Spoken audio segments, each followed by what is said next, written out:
माता। प्रिय भक्तों, जैसा कि आप जानते हैं, हमारे इस चैनल पर आषाढ़ मास महात्म्य की कथाओं का श्रवण कर रहे हैं। अभी तक आपने आषाढ़ मास की कथा अध्याय 7 तक श्रवण कर चुके हैं। आइए आज आषाढ़ मास महात्म्य कथा अध्याय 8 को श्रवण करते हैं। प्रिय भक्तों, हमारी हर भक्ति वीडियो आप तक पहुंचे, इसके लिए वीडियो को लाइक सब्सक्राइब नहीं किया है तो लाइक सब्सक्राइब करें और बेल आइकन को जरूर दबाएं ताकि हमारी हर भक्ति वीडियो आप तक पहुंच सके। प्रिय श्रोताओं, जैसा कि आप जानते हैं, आज बुधवार का दिन है, तो सबसे पहले हम श्रवण करेंगे बुधवार की व्रत कथा। बुधवार को व्रत रखने से बुद्धि शुद्ध होती है, व्यापार में उन्नति होती है और जीवन में समृद्धि आती है। आज हम सुनेंगे बुधवार व्रत की एक दिव्य कथा, जिसमें भगवान विष्णु की भी विशेष कृपा प्रकट होती है। प्राचीन समय की बात है, एक नगर में धनपाल नामक एक बहुत बड़ा व्यापारी रहता था। वह अत्यंत धनी था, परंतु एक दोस्त था, उसे व्यापार में अति लोभ था। हर समय धन कमाने की ही सोच में रहता। एक दिन मार्ग में उसे एक संत मिले। संत ने कहा, बेटा, केवल धन इकट्ठा करने से कुछ नहीं होगा। यदि जीवन में सुख, शांति और संतुलन चाहिए तो बुधवार को व्रत रखो। भगवान विष्णु और बुध ग्रह प्रसन्न होंगे। व्यापारी ने हाथ जोड़कर व्रत करने का संकल्प लिया। धनपाल ने बुधवार को ब्रह्म मुहूर्त में उठकर स्नान किया। भगवान विष्णु की मूर्ति पर तुलसी पत्र, पीले फूल चढ़ाए, शुद्ध सात्विक भोजन किया और हर दिन भर धन, लोभ और कटुबाड़ी से दूर रहा। इस प्रकार उसने लगातार कई बुध व्रत किए। उसके जीवन में सकारात्मक परिवर्तन आने लगे। व्यापार में लाभ बढ़ा, परिवार में शांति आई और उसका मन भी शुद्ध हुआ। परंतु धन का लोभ फिर भी उसके मन से पूरी तरह नहीं गया था। एक दिन जब वह व्यापार यात्रा पर जा रहा था तो रास्ते में उसे एक गरीब ब्राह्मण मिला। ब्राह्मण ने कहा, महाराज, मेरे पास भोजन के लिए भी अन्न नहीं है, कुछ दान दीजिए। परंतु उस दिन बुधवार था और व्यापारी ने सोच लिया, आज तो कोई भी आर्थिक लेन देन नहीं करना चाहिए। उसने ब्राह्मण को दान देने से मना कर दिया। तभी अचानक आकाश में मेघ गरजने लगे और भगवान विष्णु प्रकट हुए। उन्होंने गंभीर स्वर में कहा, हे धनपाल, व्रत केवल कर्मकांड नहीं होता। व्रत का असली फल तब मिलता है जब मनुष्य दया, करुणा और सेवा भी करे। आज तुझे परीक्षा दी गई थी, परंतु तू असफल रहा। धनपाल कांपने लगा और हाथ जोड़कर क्षमा मांगने लगा। भगवान विष्णु बोले, फिर से व्रत रखो, इस बार केवल दिखावे के लिए नहीं, बल्कि सच्ची करुणा और दान भावना के साथ। धनपाल ने फिर से व्रत आरंभ किया। हर बुधवार को ब्राह्मणों को अन्न, वस्त्र और दान देना शुरू किया। गरीबों की सेवा करने लगा। वह अब केवल अपने लिए नहीं, समाज के लिए भी जीने लगा। कुछ ही समय में उसका व्यापार दोगुना हो गया, परंतु अब वह अपने धन का उपयोग धर्म, दान और सेवा में करता था। भगवान विष्णु पुनः प्रकट होकर बोले, अब तू सच्चा व्रती बना है। आज से तुझे कभी धन की कमी नहीं होगी और तेरा कुल सदा सुखी रहेगा। बुधवार व्रत के विषय में कहा जाता है, यह व्रत बुध ग्रह को संतुलित करता है।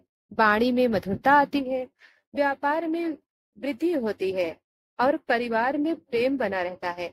बुधवार व्रत करने के नियम: प्रातः स्नान कर भगवान विष्णु की पूजा करें, तुलसी पत्र अर्पित करें, हरी वस्तुओं का सेवन करें, धनिया, मूंग, हरी सब्जी दान करें, हरी वस्तुएं, वस्त्र या अन्न।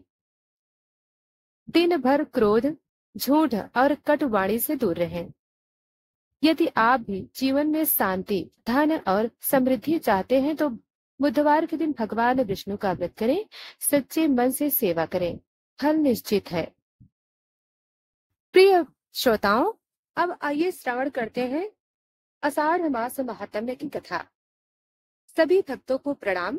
आज हम स्कंद पुराण के आषाढ़ मास महात्म्य की कथा में प्रवेश कर रहे हैं, अध्याय 8 में, जहाँ एक राजा जिसका नाम है सुरथ। इस कथा में मिलेगा आपको तपस्या की महान शक्ति, आषाढ़ मास में मनोकामना पूर्ति का गूढ़ रहस्य, माता दुर्गा और भगवान विष्णु के अद्भुत वरदान और अंत में राजसूय यज्ञ का ऐसा अद्भुत दृश्य।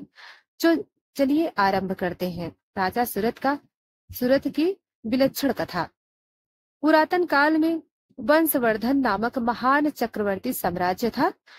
उसके राज्य का सम्राट था सूरवीर, धर्मपरायण, प्रजा का परम हितैषी। किंतु संसार का नियम है, जब पुण्य बढ़ता है तब परीक्षा भी आती है। सूरत के मंत्रीगण स्वार्थी हो गए। पड़ोसी राजा कलिंगनाथ ने षड्यंत्र रचा। दरबार में चापलूसों ने राजा के विरुद्ध अफवाहें फैलाई।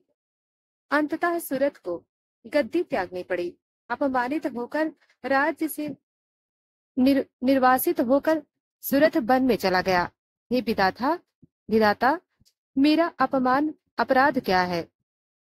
मैंने सदा धर्म का पालन किया, फिर यह संकट क्यों? भटकते भटकते सूरत गहरे वन में पहुंचा। वहां उसकी भेंट हुई महामुनि मेधास से। महामुनि मेधास जो देवी शक्ति और भगवान विष्णु के महान उपासक थे। सूरत ने मुनि से विनय पूर्वक कहा, गुरुदेव, मैं राज सिंहासन से गिरा हुआ एक दीन प्राणी हूँ। कृपा करके मुझे बताइए, इस विपत्ति से मैं कैसे उबरूं? महामुनि बोले, वत्स सूरत, संसार में केवल वही स्थिर रहता है जो हर परिस्थिति में ईश्वर के चरणों को थाम ले। और यह आषाढ़ मास भगवान विष्णु और माता शक्ति की संयुक्त कृपा मास है। यदि तू इस मास में विशेष तप जप और व्रत करेगा तो तू पुनः अपने राज्य को प्राप्त करेगा और लोक में यशस्वी बनेगा। राजा ने उसी दिन से संकल्प लिया। प्रातः काल ब्रह्म मुहूर्त में स्नान, गंगा जल से भगवान विष्णु का अभिषेक, तुलसी के समक्ष दीपदान, सप्तशती पाठ, दुर्गा की आराधना, सोमवार का उपवास, गुरुवार को ब्राह्मण भोजन। राजा ने कहा, मैं अपना चित्त केवल ईश्वर में लगाऊंगा और इस आषाढ़ माह को अपना उद्धार मास बनाऊंगा। राजा की तपस्या कठोर होती गई। कभी वह वृक्ष की छाया में तप करता, कभी वर्षा में भीगता, कभी निर्जल रहकर जप करता। पूर्णिमा के दिन जब वह ध्यान मग्न था, एक दिव्य प्रकाश उसके समक्ष प्रकट हुआ। स्वयं माता दुर्गा और भगवान विष्णु प्रकट हुए। वत्स सूरत, हम दोनों तेरी भक्ति से प्रसन्न हैं। बोलो, क्या वर चाहता है? राजा ने हाथ जोड़कर कहा, हे प्रभा, मुझे धर्म की सेवा करनी है। मुझे पुनः मेरा राज्य प्राप्त हो। भगवान विष्णु ने कहा, आषाढ़ मास की यह तपस्या तुझे कभी पराजित नहीं होने देगी। अगले पूर्णिमा के दिन तुझे राज्य पुनः प्राप्त होगा। माता दुर्गा ने वर दिया, तेरे वंश में धर्मात्मा पुत्र जन्मेंगे जो पृथ्वी पर यश फैलाएंगे।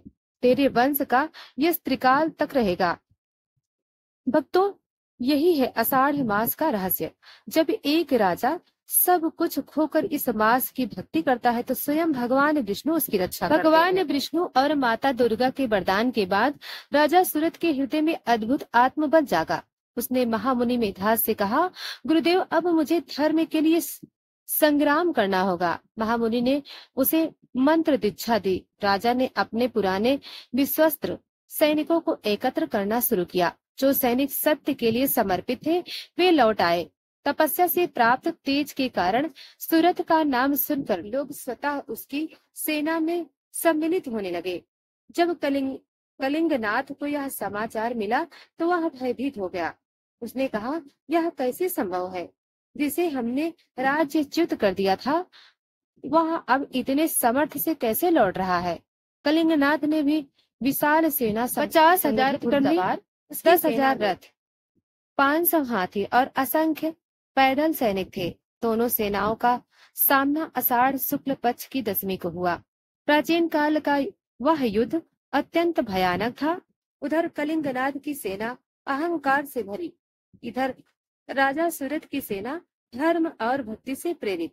सूरत ने युद्ध से पूर्व गंगा जल लेकर प्रतिज्ञा ली, यदि मैंने कभी धर्म से विमुख होकर राज्य किया हो तो मैं पराजित हो जाऊं। यदि मेरा जीवन सदा धर्म के अनुरूप रहा है तो ईश्वर स्वयं मेरी रक्षा करें। जैसे ही युद्ध आरंभ हुआ, आकाश में बादल छा गए। अचानक घनघोर वर्षा होने लगी, किंतु यह वर्षा सूरत की सेना को नहीं भिगाती थी। केवल शत्रु पक्ष की सेना को की दृष्टि बाधित होती गई। भगवान विष्णु का चक्र और माता दुर्गा की शक्ति अदृश्य रूप से सूरत के पक्ष में कार्य कर रहे थे। कुछ ही घंटों में कलिंगनाथ की सेना तितर बितर हो गई। कलिंगनाथ भयभीत होकर अपने राज्य की ओर भागा। सूरत में सेना ने उसे चारों ओर से घेर लिया, किंतु राजा सूरत ने कहा, मैं शत्रु का विनाश नहीं चाहता, अधर्म का विनाश चाहता हूँ। कलिंगनाथ को बंदी बनाया गया। सूरत ने उसके सामने न्याय किया, मैं तुझे क्षमा करता हूँ, परंतु आज के बाद तुझे सदा धर्म के मार्ग पर चलना होगा और तुझसे राज्य का कर लिया जाएगा। कलिंगनाथ ने विनम्र होकर क्षमा याचना की। आषाढ़ मास की पूर्णिमा को राजा सूरत का भव्य राज्याभिषेक हुआ। महामुनि मेधास स्वयं यज्ञाचार्य बने। सभी ऋषि मुनियों ने आशीर्वाद दिया। पूर्णिमा रात्रि में आकाश से दिव्य घोष हुआ, यह आषाढ़ मास की भक्ति का फल है। जो भी इस मास में तप व्रत सेवा करेगा उसके पाप नष्ट हो जाएंगे और धर्म में प्रतिष्ठा मिलेगी। प्रिय भक्तों, राजा सूरत ने संकल्प लिया कि अब वह एक विशेष यज्ञ करेगा, राजसूय महायज्ञ। इस यज्ञ में समस्त ऋषि ब्राह्मण साधु संत आमंत्रित हुए। अन्नदान, वस्त्रदान, गोदान का आयोजन हुआ। 1008 दीपकों से विष्णु पूजन हुआ। सप्तशती के 100 पाठ से माता दुर्गा की आराधना हुई। दरिद्रों की भूमि दान मिला। अनाथ बच्चों के लिए आश्रम बने। वृद्धों के लिए भोजनालय खोले गए। रोगियों के लिए औषधालय स्थापित किए गए। राजा ने घोषणा की, धर्म केवल पूजा तक सीमित नहीं, धर्म का सबसे बड़ा स्वरूप है प्रजा की सेवा।